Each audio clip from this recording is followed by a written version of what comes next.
Founder knows what awaits us in the Iron Kingdom, but Vivian could probably make an educated guess.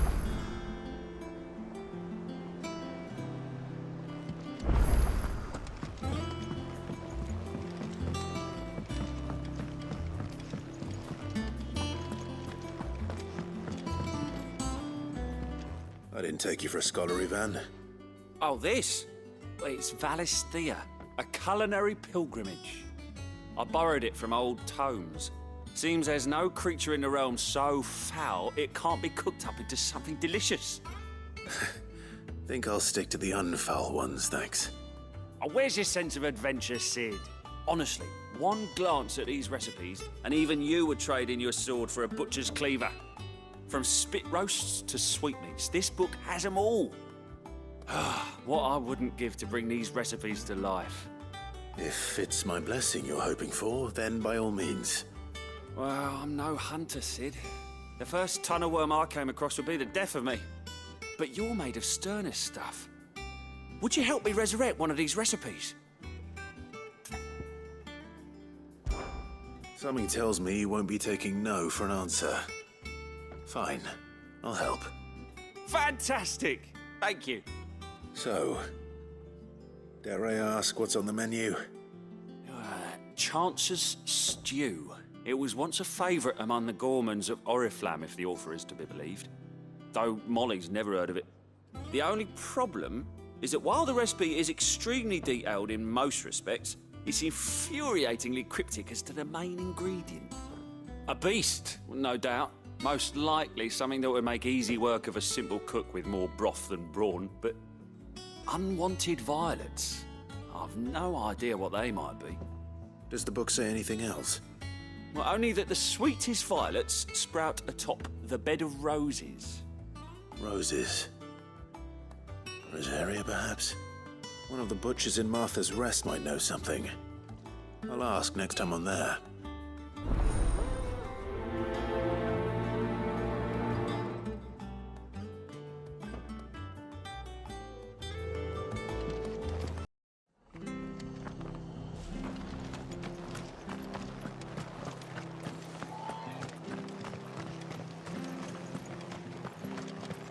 Thank you for sticking with us. Well, we can't exactly leave old Martha in the lurch after everything she's done for us. Those of us who are still here have to look after each other, don't we? So, about the price of them turnips.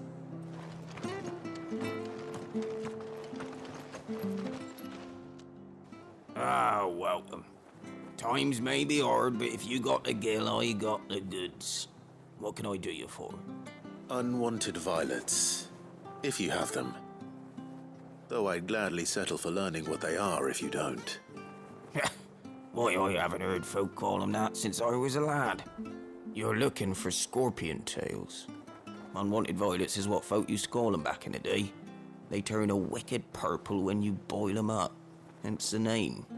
Used to chuck them in the pot when there weren't nothing else on offer, and there was a war on, that sort of thing.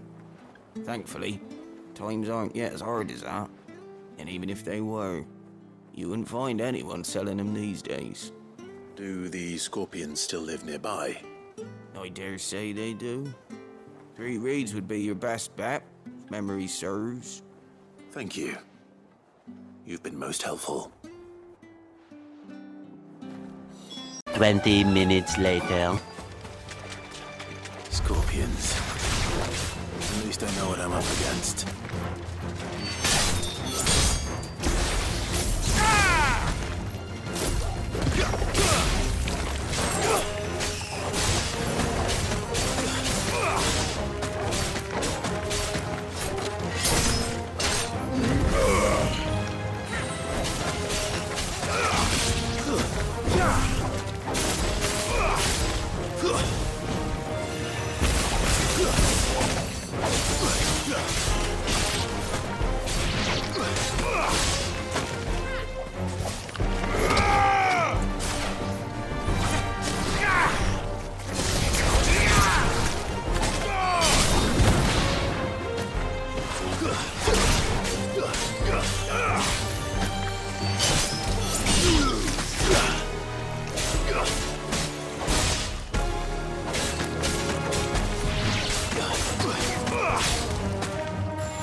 Better get this back to Yvonne before it goes bad.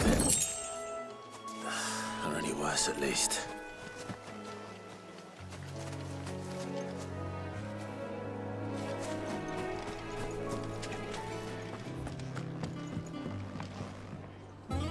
Did you find our mystery ingredient? I did indeed. Marvellous! Let's see. What am I supposed to do with this? It's poisonous, surely. You wouldn't be wrong. But that's your unwanted violet. Into the pot it goes, I suppose. Wait here. I won't be long.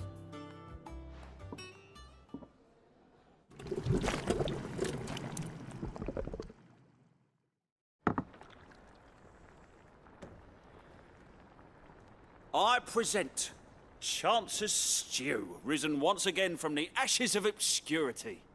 Grab a spoon, Sid. Let's eat while it's hot. I'm, not hungry. Well, it'll be too late once I've licked the bowl clean. Your loss.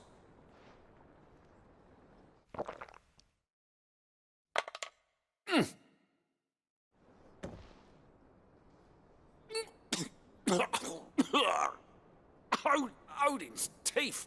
What, the salt on the senses. It's like choking on swamp water. And yet, up through the pungency, there rise complex, meaty notes. It takes a moment to recover from such an onslaught of flavours, but never have I tasted anything so fine. Thank you, Sid. Thank you. You're, welcome. I must share this gift. I won't rest until a steaming bowl of Chance's Stew sits before everyone in the Hideaway. A single mouthful, and Molly will be breeding scorpions of her own. I'm sure she will.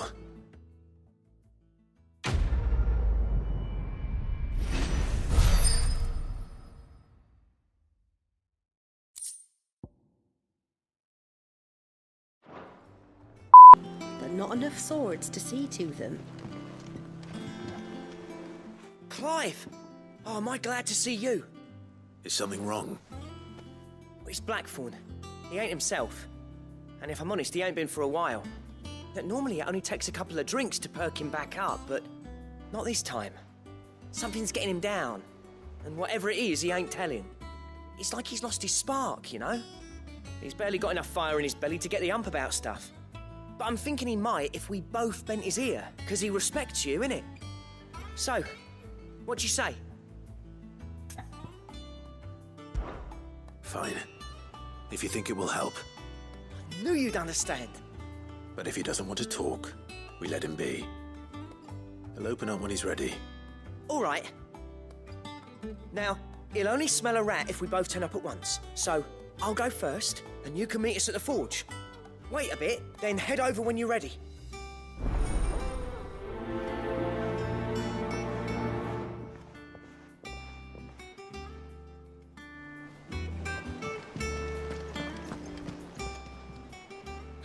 Help you today, Clive. Your benefactors are a generous lot. You earned this. Best of luck out there, Sid.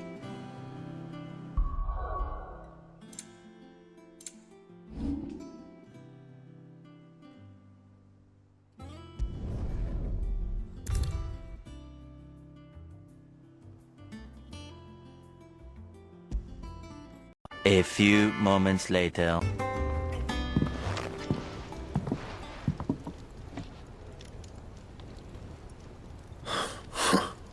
1st August, and now you. What are you pair up to? What's it got to do with me? August was worried that something had been weighing on your mind. I thought you might want to talk about it. Did you now? I told you not to stick your nose in my business. What'd you go and do? Clive just wants to help, innit? What's so bad about that? Talk to him. You never know, you might feel better for getting it all out in the open. Please, mate. I'm worried about you. Phil shut you up. It's nothing really. Stupid. Not the sort of thing you bother people about. Why don't you tell us all the same?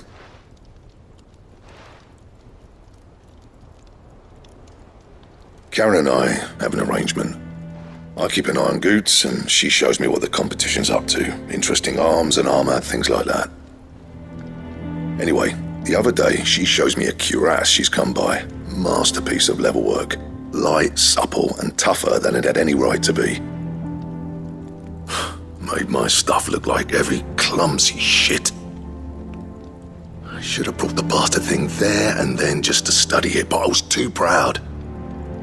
And now every time I reach for my hammer, I'm reminded that I'm not the craftsman I thought I was. There. You happy? You got what you came for. Now piss off. All right. We're going.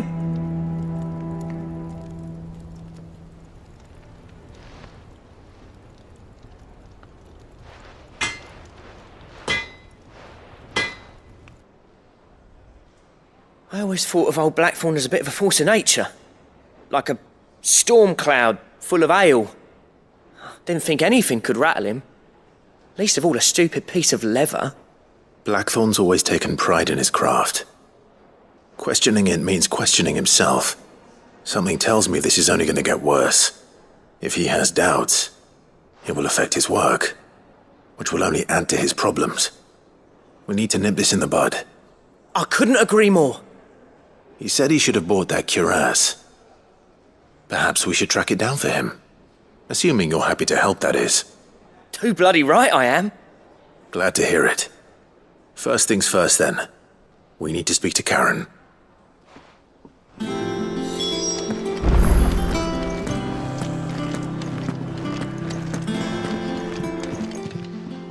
Karen, do you have a moment?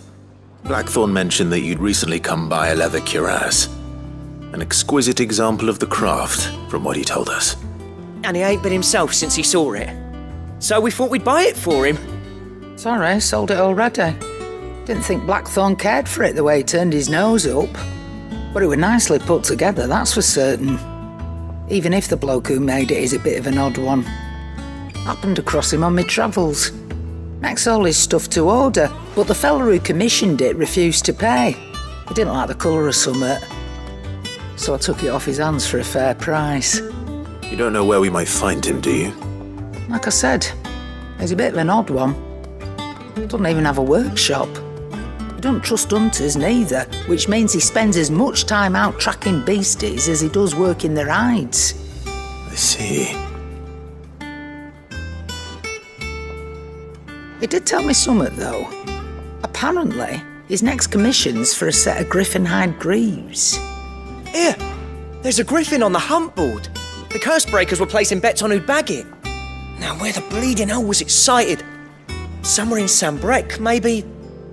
Caer Northern, that was it. Thank you, Karen. We'd be lost without you. At least you admit it. So, it sounds like going after that griffin might be the best chance we have of finding our roaming leatherworker. I'll leave the hunting to you if you don't mind. While you get on with that, I'll ask around the markets.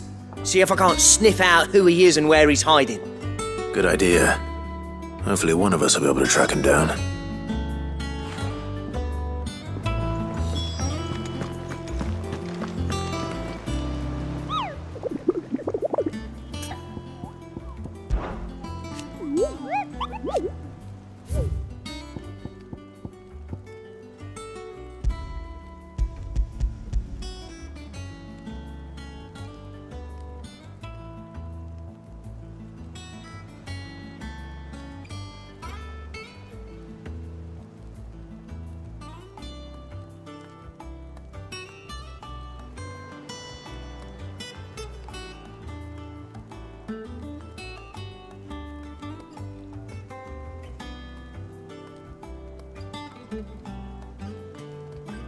Five minutes later. Griffins don't exactly make for easy prey. Let's hope our craftsman hasn't bitten off more than he can chew.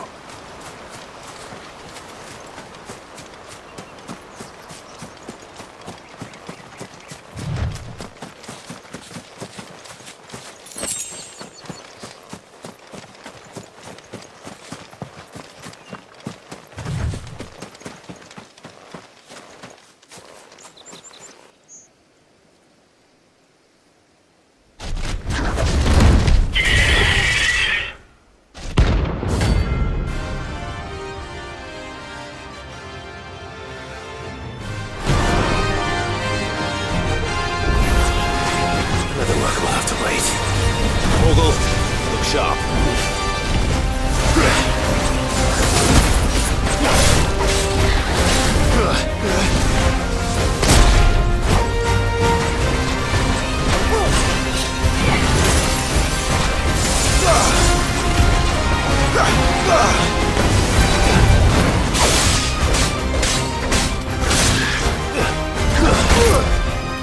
That's all ready.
Is something there, boy? Oh.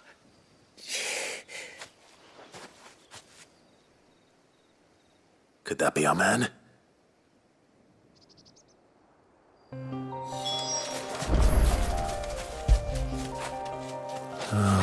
Toggle.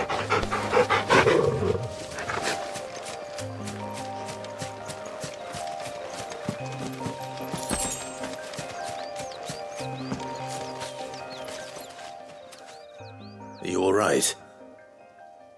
Dare say I'll survive. That griffin caught me before I could get an arrow off. Must have lost sight of me in the grass, though. I'd be dead if it hadn't. More likely than not. The name's Camille. I'm a lowly leather worker, if you couldn't tell by the smell of me. Not so lowly from what I hear. Do you remember selling to a merchant by the name of Karen?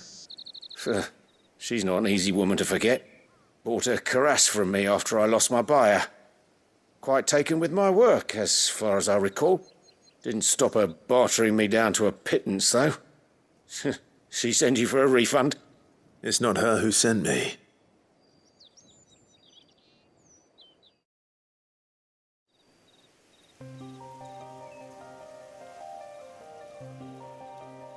Well, consider me flattered. You should be. He's a master of his art, and not an easy man to impress. Blacksmiths are proud folk. It's a rare thing indeed for one to praise a glorified tanner. And I don't imagine an impressive swordsman like yourself would be getting your steel from any but the best. I'd dearly love to help a fellow craftsman, but... Well, actually, I suppose you could give him this. What is it? Treated leather. Same stuff I used to make that cuirass. If your man's as skilled as he sounds, he'll know what he's looking at. You sure? Well, you did save my life. And thanks to you, I'll be going home with all the griffin hide I can carry. I'd say it's the least I can do. Short of showing him how to make the thing myself, that is. But there are rules against it. Secrets of the trade and whatnot. In that case, I'll see that he gets it. I'd be much obliged if you would. Right. I've got some greaves to make. You send your blacksmith my regards. Will do. And thank you.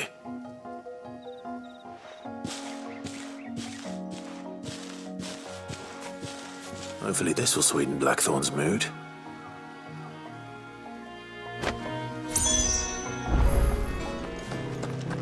That monster's taken quite a liking to... And with a bit of luck, Clive might even find the geezer. Bloody busybodies, the both of you. How'd it go, Clive? Did you find him, or does the hunt continue? I found him. And he asked me to give you this, along with his regards.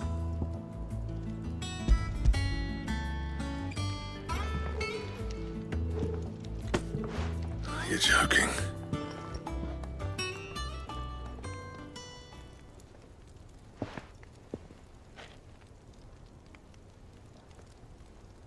He said he wouldn't teach you how to work it, but that if you were as skilled as you sounded, you'd have no trouble understanding how it was done. So that's his secret. Crafty bastard. He's layered and cross-grained it. Good few times, too. No wonder it's tough. And that's no ordinary oil he's used to get that finish. Oh, this is fine work. Even finer than I thought. Yeah? I'll take your word for it. Just looks like leather to me. Still, I'm glad you're happy. Here, Clive. You didn't happen to catch the fella's name, did you? Camille, I believe. I thought as much. There ain't many leather workers in the realm daft enough to do their own hunting, see, and his name kept cropping up when I was asking around. Turns out he's from Tabor. And again, most leather workers are. But our friend Camille guards a long-held family secret, the details of which are the subject of some debate in the leather-working community. Then we better keep this close to our chests. Listen, sorry for putting the both of you to all that trouble. Should have kept my moaning to myself. Still, I'm glad you found him. This has cheered me right up. That was the idea. Clive's idea, anyway. He did most of the work. It's good to have you back, Blackthorn. Just don't expect me to go turning out work like this. There's a reason he does his own hunting. He knows exactly what hides to look for. And that's how he gets them to layer up so nicely. And don't get me started on how much oiling this leather would need. But I reckon I can make something about as good. Something a Cursebreaker will have no trouble caring for. Anyway, enough narrowing. I've got work to be getting on with.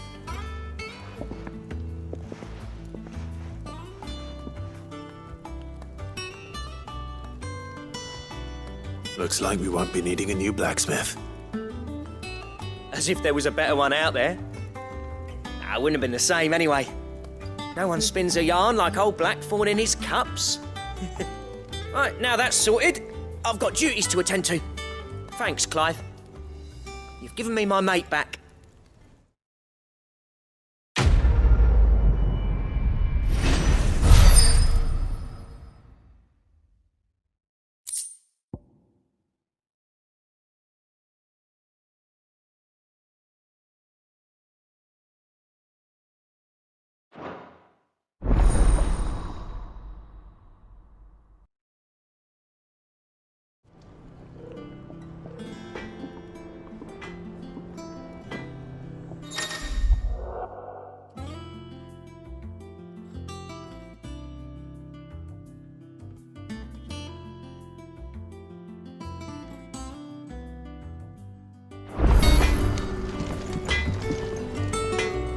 What do you need?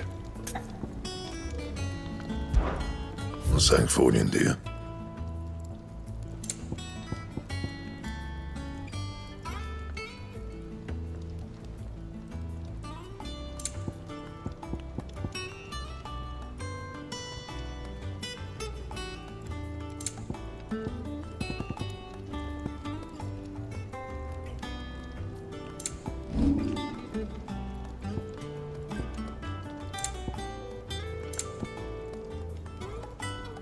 And?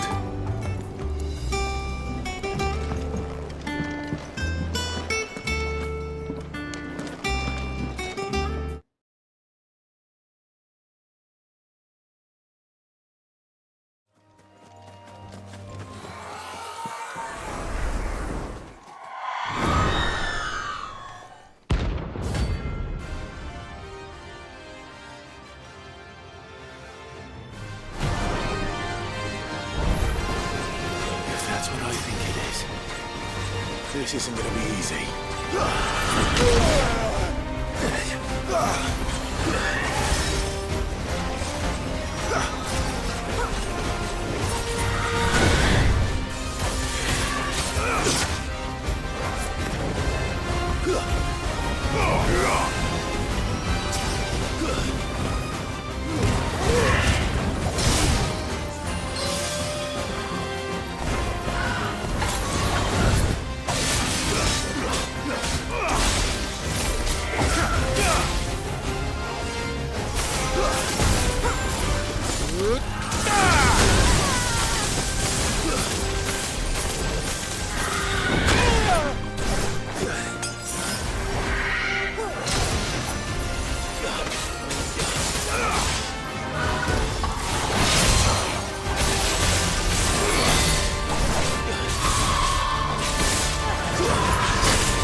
Rest well.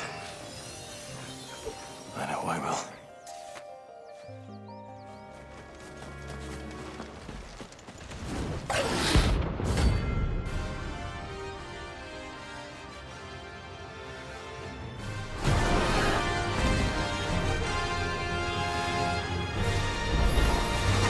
The wildlife.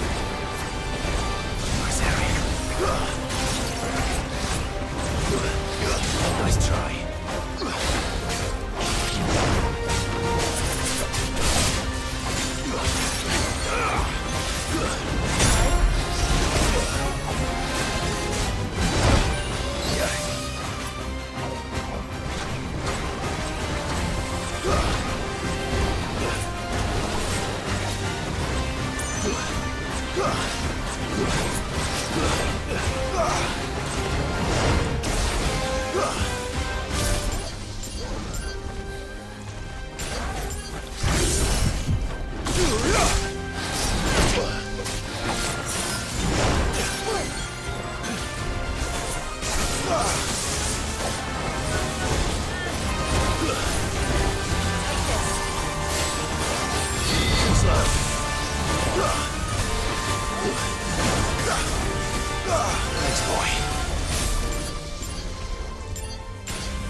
Too slow.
Hope there aren't any more of them. Back again, Lord Rosfield. I'm touched that you should find me such good company. It is not your company, but your counsel that I seek on this occasion. Ever the charmer. What will it be today, then? The Iron Kingdom. I need to know what to expect. You'll soon be setting sail for Drake's Breath, then, I take it.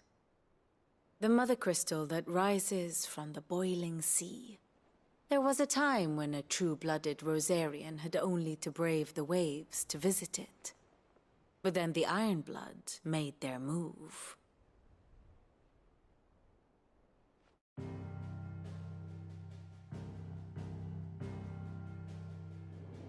As you know, the Iron Kingdom rules over the islands to the west of Storm.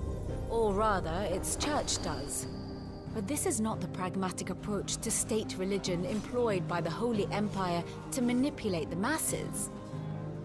No, the Iron Kingdom is the literal embodiment of the crystalline orthodoxy. And so, if one is to understand it, one must start there. As the name implies, the orthodoxy holds the Mother Crystal sacred, and they do not take kindly to heathens plundering the objects of their worship for the means to fill washtubs and light lamps with frivolous feats of magic. Indeed, the faithful consider ether a sinful thing, a poison no less. And to them, a dominant is an instrument of evil, albeit one they have proven only too happy to turn against their enemies. Some 80 years ago in Northern Storm, Drake's eye collapsed. Soon after, in pursuit of ether and with the Blight at their backs, the Northern Territories descended upon the Grand Duchy of Rosaria. And when the Shields of the Flame marched north to meet them, the Iron Kingdom spied an opportunity. A few short days later, the Crusaders landed on the island of Mount Justanus, home of Drake's Breath, and plucked it from the Duchy's grasp. Rosaria tried to reclaim it, of course, but to no avail.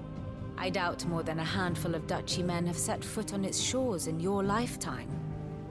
Nor are they like to again, under the Empire's stewardship, meaning the Iron Blood will keep their island, and with it, the foothold they need to march on mainland soil when next they spy an opportunity.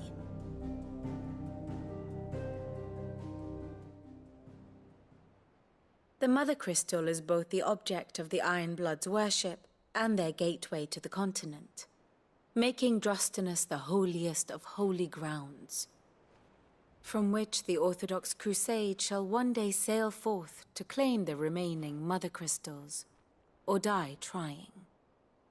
My father and my grandfather both traded blows with the Ironblood for control of Drek's breath. Had things unfolded differently at Phoenix Gate, we would have sent our entire fleet against them. But instead, they sent their fleet against Rosaria, sacked the capital, killed the men, and captured the women, including Jill. I'd say you'd be forgiven for wanting a little revenge, Clive. My only aim is to destroy the Mother Crystal. But thank you all the same. Not much else to do here. A few moments later. You ready? I think so. Jill. When you told me you had to come to terms with your past, you weren't talking about destroying Drek's breath, were you? No. I spoke of Imran, the leader of the Crystalline Orthodox. The man who made me do all those unspeakable things. I'm going to kill him. It's what I need to do to put the past behind me. What I need to move forward. And I know that I can do it. If you're there beside me. Always. And I'll be beside you, too. We'll bring down the Mother Crystal together. All while Sid looks on. We'll make him proud.